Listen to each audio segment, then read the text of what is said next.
Bill O'Reilly thinks he knows who the Democrat nominee for president will be.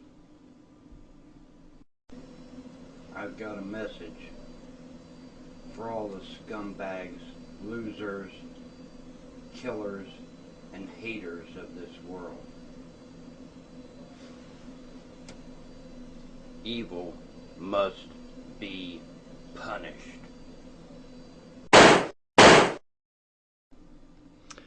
Alright, Newsmax.com. Bill O'Reilly, Hillary is a lock for the party nod.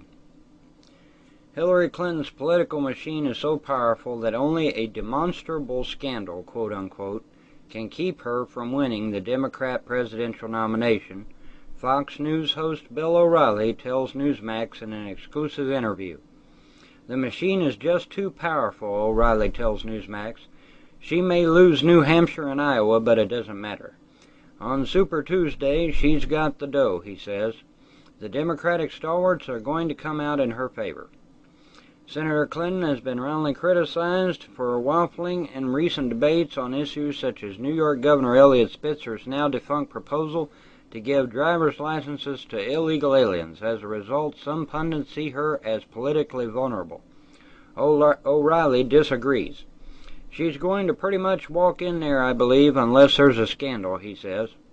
O'Reilly bases his assertion on the overall strength of Hillary's political organization.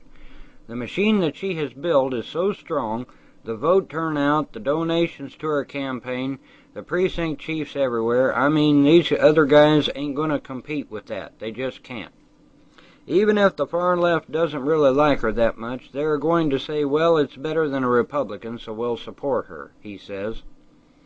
The general election will be a far different story than the primary, however. In fact, O'Reilly handicaps that contest as even Steven. Whenever you get Hillary Clinton involved in anything, you get tremendous emotion on both sides, he explains. I think that if the Republicans put up a strong candidate who can zero in on the terror war and other things like immigration, it is going to be close. He continues, and I believe it comes down to Ohio and Florida, he adds.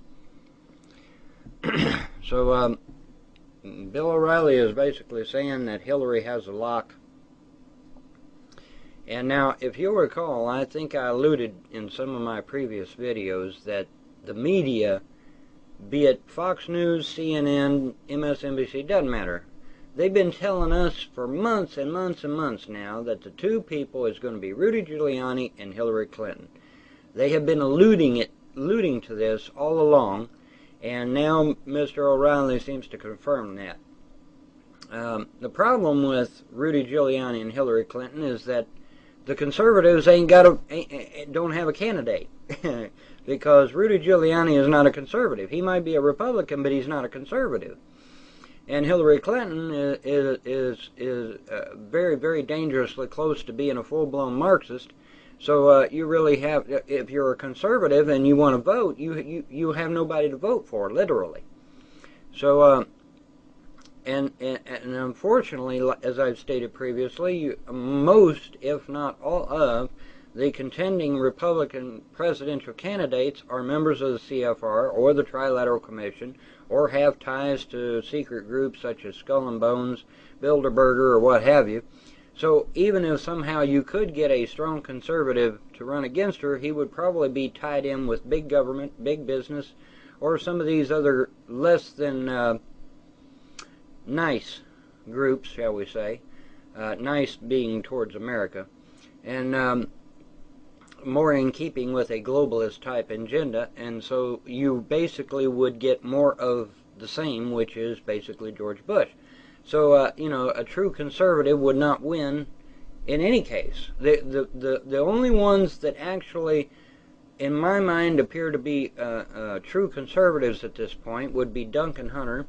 Unfortunately, Duncan Hunter has recently been tied to the military-industrial complex, so that leaves us with Tom Tancredo or Ron Paul. Ron Paul, unfortunately, is not a conservative. He is a libertarian, and libertarians, at least in the past, have been strong for open borders.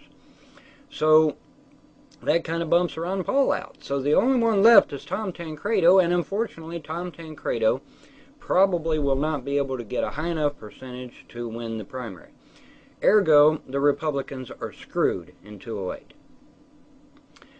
So then we look at the Democrats. Well, the Democrats will say, well, what's wrong with Hillary being a Marxist? Who cares? I mean, as long as she is going to forward our particular agenda or our particular beliefs or our particular social programs, what does it matter whether she's a Marxist or not? Well, I mean, you know, read a history book maybe. I mean, look at your history books as to what happened when Marxists were able to get in power for long periods of time.